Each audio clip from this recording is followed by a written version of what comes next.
ochiq ekan. Cho'laring. Sekirayotgan bizga qani. Yaxshigina xonadon, ko'pgina gullar o'g'irlaymiz.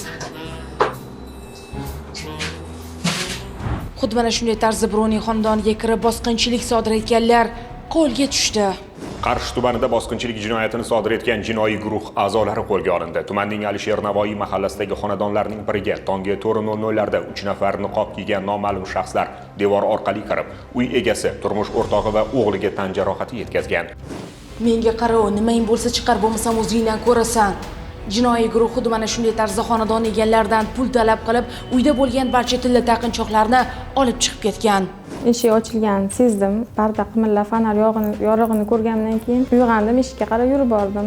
Niqob kiygan bir kishi og'zimni bekitib, yotgan joyimga olib kelib o'tistirdi. Asosan uydan shu pul so'rashdi. Tilla bormi, aytachuyda nima bo'lsa joyini ko'rsatib azob berishdi.